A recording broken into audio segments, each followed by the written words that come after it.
On December 12, 2019, the Detroit Pistons took on the Dallas Mavericks in Mexico City. With 9:48 to go in the first quarter, Blake Griffin is about to do something that he hasn't repeated since that night over 450 days ago: dunk a basketball in an NBA game. How did we get from Lob City and dunking over Kias to a player who at just 31 years old looks almost nothing like the player we first knew in the league?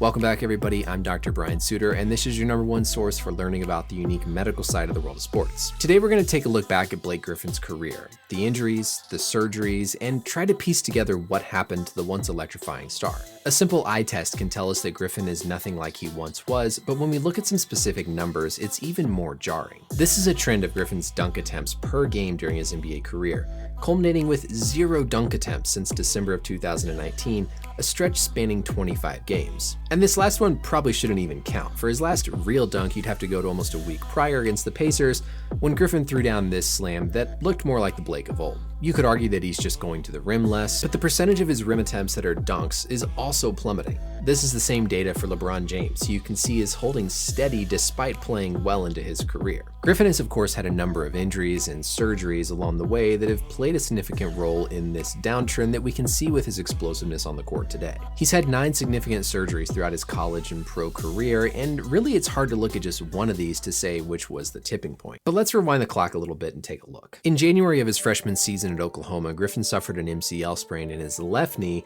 and then a few months later suffered a meniscus tear in his right knee that required surgery. He shockingly only missed a week when he had this first meniscus surgery, and so that tells us that the procedure was to trim or cut out the torn piece of meniscus. Let's look to our biodigital anatomy tool to address these first 2 injuries. Of course, the MCL is going to be the ligament that runs on the inside of the knee from the femur to the tibia. It's going to act to prevent the knee from collapsing inward, and in this case, Griffin didn't require surgery.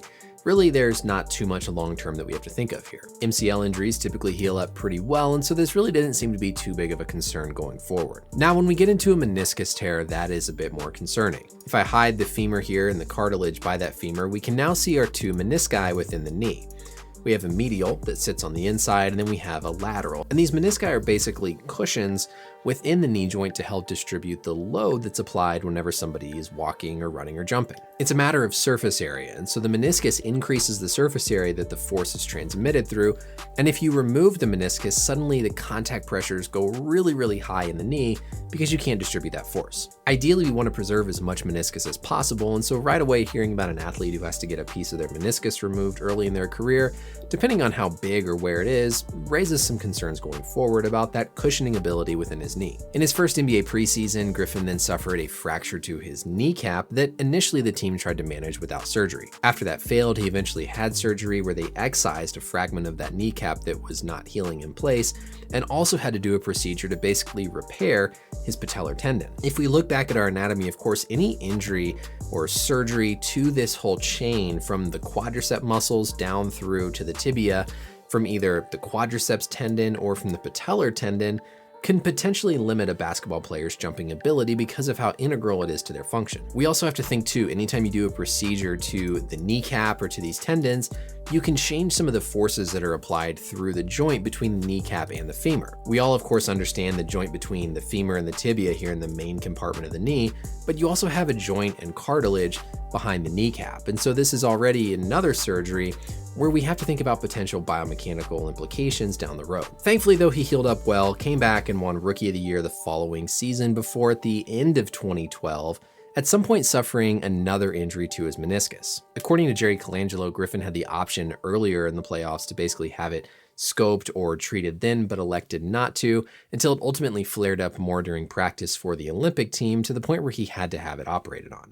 This is now the meniscus in the left knee. Remember, the one he had in college was the right knee. So now we're up to 3 surgeries for Griffin, just 2 years into his NBA career. He was only out for what seemed like a couple of months, and so again, it's most likely that they trimmed out or cut out a piece of that meniscus, again removing more of that cushioning material. The next few seasons went pretty well for Griffin. He played 80 games in the 2012 season, 80 games in 2013, and it wasn't until the 2014 season when he underwent his next surgery, this time for an infection in his elbow. He was out 35 days after developing a staph infection, likely related to the previous bursitis drainage that Griffin had had. These bursa are basically little fluid-filled spaces that separate the soft tissues in our body body, and one of the common things we can see is something called olecranon bursitis. Remember that bump on the back of the elbow is the olecranon, and sure enough, you have a bursa over it that can result, specifically in cases of trauma to that region, with swelling and fluid accumulating in that bursa. Griffin supposedly had been having his elbow drained a number of times, and just a week before he developed the infection, he had it drained again. When you put a needle in through the skin to drain this, you introduce a pathway for bacteria to get into the bursa, which can cause to an infection like it did for Griffin. Griffin came into the 2015 season in good shape, but then started having some pain in the early part of December that ultimately led to a partial tear of his left quadriceps tendon that was discovered after their Christmas Day game. Now we've got another injury to that whole extensor mechanism on that left knee, this time to the quadriceps tendon, the portion of the tendon that's from the kneecap up to the quadriceps muscles. The initial plan was conservative treatment, but then in his rehab, of course, was when he had the infamous punching incident that led to a fracture of his right hand and another surgery. Griffin did come back at the end of the regular season, but then worsened the injury to his quad tendon, and ultimately that summer had to undergo some sort of bone marrow procedure, which was probably something like a regenerative medicine, stem cell type of procedure to try to facilitate healing in that quadriceps tendon. Let's speed some of these up a little bit. In the 2016 season, he underwent a scope on his right knee to remove a loose body and do some cleanup. In the playoffs, he then suffered a turf toe injury bad enough that it required surgery on his right foot. At the start of the 2017 regular season, he missed 32 days with a sprained left MCL, then 5 days with a concussion in January, and then 17 days with a bone bruise in his right ankle. 2018 started off well, but then at the end of the regular season, Griffin started to have some swelling and some pain, again in that left knee. There was another discussion about surgery, putting off surgery. He was able to play some against the Bucks in their first round playoff series, albeit wearing this massive, ginormous brace on his left knee. And then of course, after the season, he had another of these arthroscopic sort of cleanup procedures. Ultimately, the start of the next season was pretty rocky, missing more games. And then in January of 2019, he had another repeat surgery, his second in 9 months on that left knee to again, sort of clean it up. Was out for the rest of that season, and that's the last surgery he's had.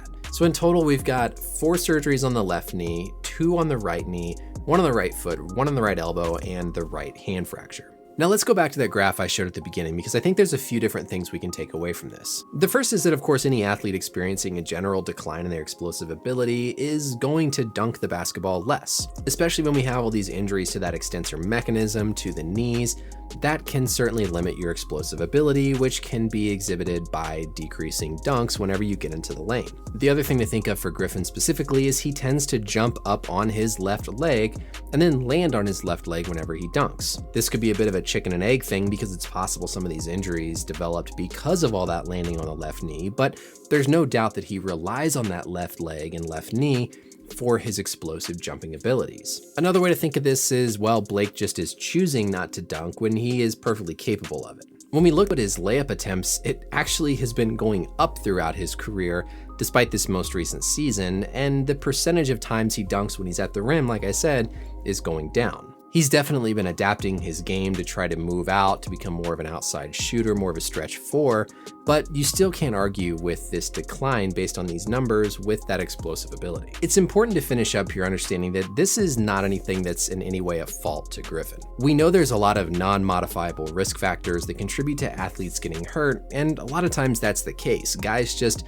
have a specific anatomy and a specific genetics that leads them to have these types of injuries. So what Griffin has to do now is what he's doing. It's basically adapting his game, trying to develop other skills that don't rely on these tissues that have been operated on and damaged as much as he was able to rely on them when he was younger. Even if Griffin has absolutely normal, pristine cartilage, normal soft tissues in the knee, you can't argue against the effect of all these different injuries and all these different surgeries on a joint that is so important for somebody who played like he did when he came into the league. I hope he gets out there in his first game with the Nets and just throws down the sickest alley-oop dunk just to like shut all of us up and say that he still has it in him.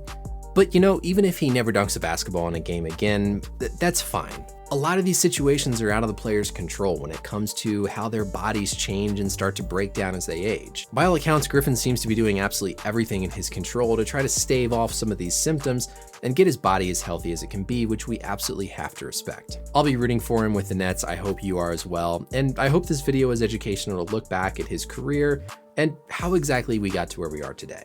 Let me know as always any questions or comments down below. And until next time, we'll see you later.